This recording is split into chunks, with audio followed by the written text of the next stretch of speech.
¿Qué hay? Buenas tardes.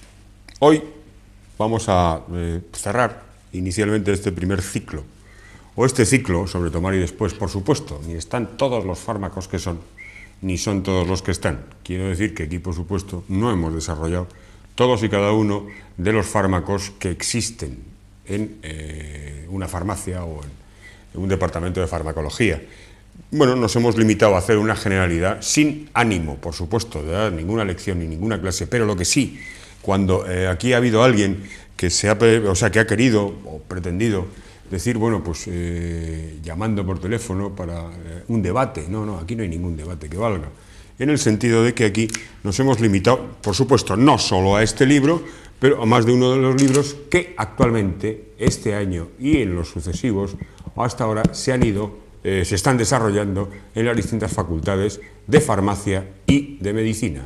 Con lo que para establecer un debate, en primer lugar, lo que tendrá que hacer el individuo en cuestión es, primero, empollarse el libro y después demostrar que está en la trinchera. Cuando digo lo de la trinchera, que eso es una frase habitual en mí, es decir, que está en la consulta, puesto que, independientemente de que, bueno, aquí hemos sacado las bondades y las maldades de los fármacos, pero no por invento nuestro, sino porque ya están definidos así desde el momento en que se descubren, desde el momento en que se desarrollan. Y bueno, una vez desde aquí, desde lo que dice el libro de una forma absolutamente textual, bueno, hemos desarrollado, por supuesto que no hemos querido hacerlo en plan clase de farmacología, porque no pretendo aburrir a mis telespectadores. Aquí no pretendemos nada más que, bueno, de alguna manera, con que saquemos alguna idea clara y en un idioma que no sea el del brujo de la tribu. Porque muchas veces cuando dentro de la farmacología, dentro de la medicina, hablamos en nuestros idiomas, pues evidentemente nos entendemos los profesionales. Y sería bueno que, bueno, pues también lo que hemos pretendido aquí es que nos entienda el paciente para que pueda tomar la decisión si toma o no toma, si hace o no hace. Entonces, por supuesto, ni todos los fármacos son malos, ni todos los fármacos son buenos. Evidentemente que tienen su momento de acción. Y la base sobre las que inicialmente se desarrolló cuando iniciábamos el primer programa y contábamos un poco la historia de la farmacología y decíamos, bueno, pues que, por supuesto, se inició esto. ¿Cómo se inició? Desde el punto de vista de que hay fármacos, hay plantas que tienen sustancias activas y por observación, que ese es el componente de verdad del aprendizaje, por observación, incluso por observación desde cómo un animal es capaz de, cuando tiene un problema a nivel intestinal o una intoxicación, selecciona exactamente la hoja que necesita. Bueno, pues por observación ha habido gente que ha observado eso durante mucho tiempo y desde ahí se utilizaban esas plantas originariamente. Después se ha visto cuál era el componente que tenía esa planta en concreto y después se ha aislado en el laboratorio. Luego ya, bueno, se desarrolla toda la historia de las multinacionales, se desarrolla el sistema económico, financiero y a partir de ahí, bueno, pues hay bondades y maldades. Pero también existían las bondades y las maldades antes. Es decir, no nos equivoquemos ni pensemos que, bueno, no había antes bondades y maldades, en el sentido de cuando, bueno, pues el que tenía acceso a una dormidera, a una planta, el que sabía, el brujo de la tribu que conocía de tal o cual acción de una u otra planta, pues, hombre, podía utilizarla bien o mal, dependiendo del interés o de lo que estuviera buscando. Entonces, bueno, pues ahora como se ha generalizado el asunto, nuestra obligación, lo que nosotros hemos pretendido desde Duzón Televisión, ha sido un poco que veamos todos, el primero yo mismo, cuando he tenido que estar viendo todo esto, bueno, pues que veamos qué pasa con cada fármaco, cómo se ha desarrollado cada fármaco, cómo se ha sintetizado y cuáles son sus efectos secundarios, que en muchos casos pueden condicionar la necesidad de establecer ese tratamiento, la necesidad de colocar ese fármaco al paciente. ¿Por qué? Porque cuando aquí alguna vez hemos dicho aquello de no matar, pero tampoco curar, porque si no nos cargamos la gallina de los huevos de oro. Ahora cuando estamos viendo que ya todo el sistema farmacéutico todo el sistema de la farmacopea funciona a nivel de multinacionales igual que un banco, donde en un banco en principio te prometen el oro y el moro, pero es que luego te cobran hasta por entrar, por el desgaste de la puerta. Bueno, pues aquí esto es lo mismo, y cuando te abones a un fármaco, pues obviamente no te va a resolver o te resuelve poco, porque incluso a lo mejor hay concentraciones. Cuando hablamos, y aquí, bueno, pues ya que estamos terminando este ciclo de programas, de momento al menos, de tomar y después, pues claro, se está planteando, se crea una necesidad. Nuestros propios telespectadores, cuando llaman, nuestros propios pacientes de la Fundación, generan ellos mismos esa necesidad en el sentido de que cuando hablábamos en el anterior programa de lo de los hongos y decíamos que no se resuelve nada con la fotericina B, con aquellos fármacos que hablábamos, en los que, por ejemplo, para el pie de atleta había que tirarse 15 meses. ¿Quién de ustedes se tira 15 meses colocándose una pomadita en el pie y tomándoselo por vía oral con los problemas que ya hablábamos, las reacciones secundarias? No vamos a repetir el programa, el que quiera que lo vea. Los efectos secundarios que generaba aquello durante 15 meses, para luego no resolver el problema. Entonces, claro, eso ha generado una necesidad, una no sé qué, ha generado, pues por supuesto, un movimiento. Cuando aquí hemos hablado muchas veces que esto es una autopista de ida y vuelta, es decir, nosotros contamos lo que buenamente pues conocemos, buenamente aprendemos, buenamente vamos viendo de lo que está ocurriendo, pero además de lo que está ocurriendo porque además es nuestra profesión y tenemos que estar al dato de la historia, como diría el butanito, ¿no? al oído de lo que está pasando. Cuando, bueno, pues hablan de lo del medicamentazo. Y resulta que para el concurso de eso, para el concurso de decidir qué fármaco vale, qué fármaco no vale, solamente están contando las autoridades económicas, sanitarias, pero cuidado, los burócratas, nunca mejor dicho, y además en el tiempo burócratas, y nadie de los que están en la trinchera ha opinado. Perdón, nadie de los que están en la trinchera ha opinado. Pero el que está en la trinchera, cuando decimos el que está en la trinchera, es el que ve los resultados directos. Cuando damos un fármaco, pues hay que darlo, por supuesto. Hay momentos en los que hay que darlo. ¿Por qué? Pues porque es que de lo contrario peligra la vida del paciente. De lo contrario, los efectos de esa misma patología podrían acabar matando o invalidando al paciente. Está claro que hemos visto que aquí hay fármacos que hay que utilizar. Está claro que hay fármacos que se deben utilizar, por supuesto, de una forma puntual y sabiendo exactamente cómo se utilizan. Entonces, cuando hablamos de los antibióticos, y yo me repito mucho con esto de los antibióticos, y parece una estupidez, pero no es ninguna estupidez desde el momento en el que, no porque lo diga yo, porque yo soy el último mono de la historia, sino porque se está viendo que actualmente grupos de estudio serios, que no están a sueldo de ninguna multinacional, que no están a sueldo de ninguna compañía farmacéutica, ya están avisando, llevan tiempo avisando. Ya el descubridor de la penicilina le echó la bronca a un alumno suyo un día, le dijo: no he descubierto la penicilina, o no se ha aparecido la penicilina, porque tampoco la había descubierto él, era un hongo, el penicilinum, no sé si recuerdan el programa, para que se maten mosquitos a cañonazos. La prueba está en que el desarrollo, las unidades, los millones de unidades que actualmente hay que utilizar para resolver un problema que es sensible a la penicilina, no tiene nada que ver con los cientos de miles de unidades que inicialmente se empezaron a utilizar. Entonces es curioso como la misma industria farmacéutica, es curioso como la misma industria farmacológica está autoalimentando su propia génesis de dinero. Es así, su propio negocio. Es decir, no matemos al paciente, porque no podemos matar la gallina de los huevos de oro, pero vamos a seguir, pues bueno, incluso hay, porque claro, cuando existían y siguen existiendo, y aquí, bueno, vamos a avanzar un poquito en ese sentido, vamos a avanzar una información, lo de las fórmulas magistrales en las cuales, si el mundo está descubierto hace mucho tiempo, ahora lo único que se está haciendo es complicándolo,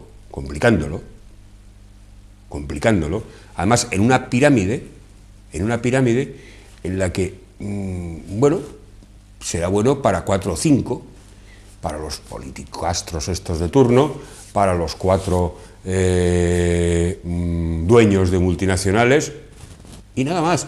Los ciudadanos de a pie somos los Paganini de la historia, somos los que pagamos los impuestos.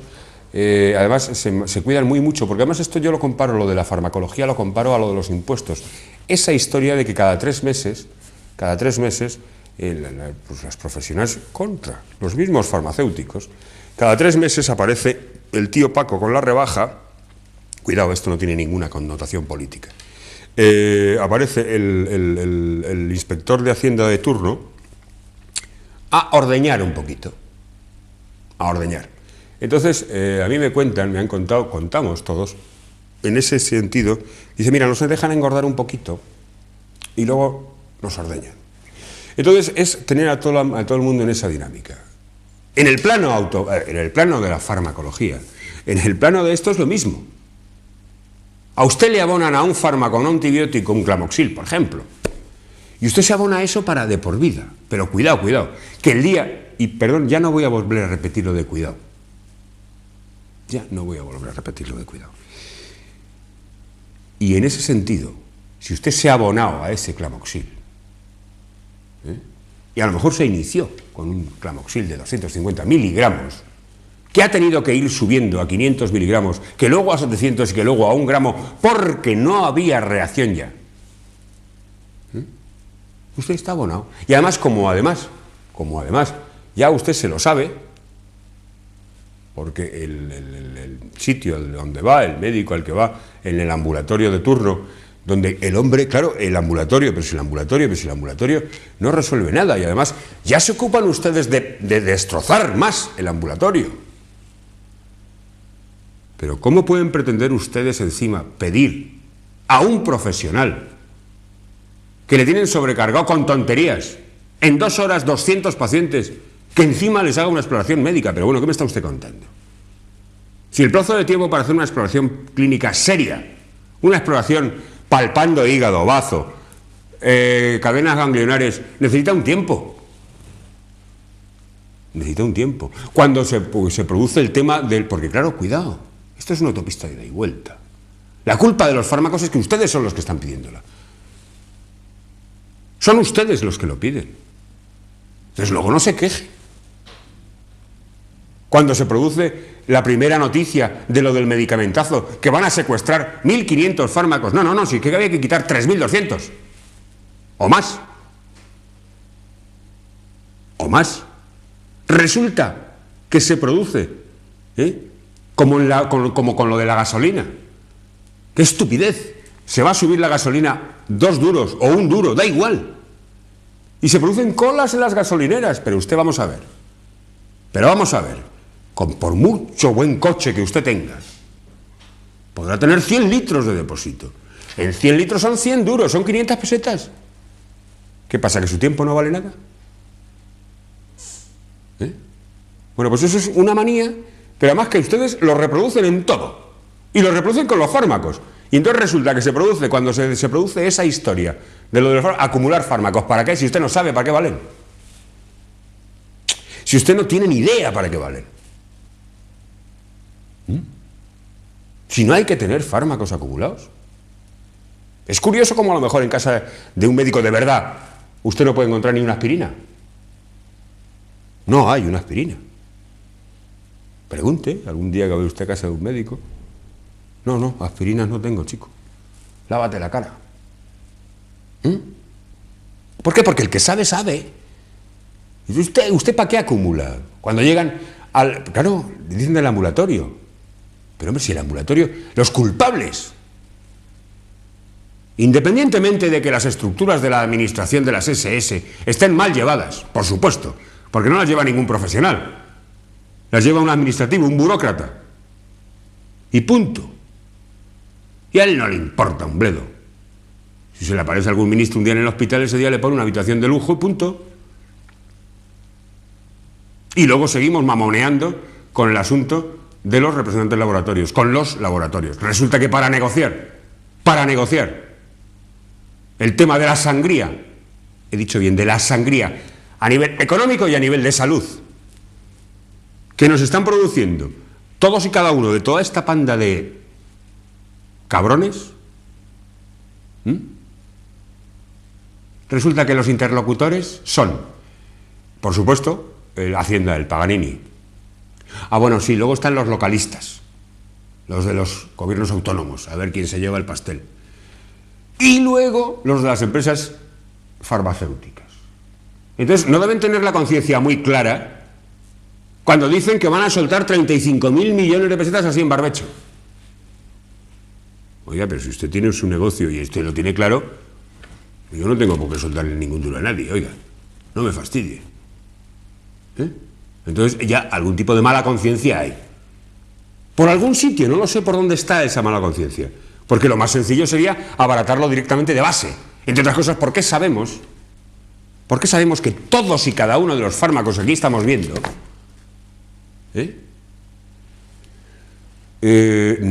están sobrecargados? Igual que usted sabe que cada litro de gasolina que usted paga, más del 60% se van impuestos, independientemente de lo que nos roben en cada gasolinera.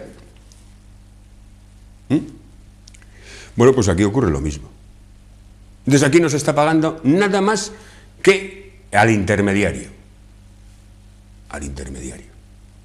Bueno, si además ustedes lo potencian, lo alimentan, porque ustedes lo financian, porque no se piensen que porque les salga un tanto por ciento más barato, o porque tengamos al abuelito en casa, que además esa es una de las razones por las cuales, por supuesto, que hay que restringir toda la historia con los pensionistas. Porque, hombre, no es de recibo que una abuela de 80 años haya que recetarle o se le esté pagando antibabies. Entre otras cosas porque la abuela de 80 años no se va a quedar preñada, aunque se ligue al abuelo de enfrente. ¿Qué pasa? ¿Que la nieta tiene una alegría con el vecino de enfrente? Es su problema. Bueno, pues ese antibaby lo está pagando usted y yo y todos. Y claro, ¿eso qué pasa? Mal de muchos, cuando hay un problema, pagamos todos. Vamos a pagar todos. Bueno, todos los que estén en ese régimen, ¿no? Porque yo los fármacos los tengo que pagar en barbecho. Pues bien, los fármacos, por supuesto que son necesarios. Y cuando hay que colocar un antibiótico, se coloca un antibiótico. Pero sin tontería, por ejemplo, podemos colocar un antibiótico de verdad, una cefalosporina. Una cefalosporina, usted compra una cefalosporina mañana en la farmacia, le va a costar del orden de las 6.000, 7.000 pesetas. Solo tiene 10 pastillas. La pauta de administración es de una vez cada 12 horas. Ya además se plantea cuidado, que eso plantea efectos secundarios. A nivel de que cuidado a la hora de conducir, cuidado a la hora de manejar máquinas grandes o excavadoras o cosas de este tipo. Y, por supuesto, no mezclar con alcohol y atención a las alteraciones a nivel gastrointestinal. Son 10. Es decir, cada una de esas pastillitas le cuesta a usted 700 pesetas.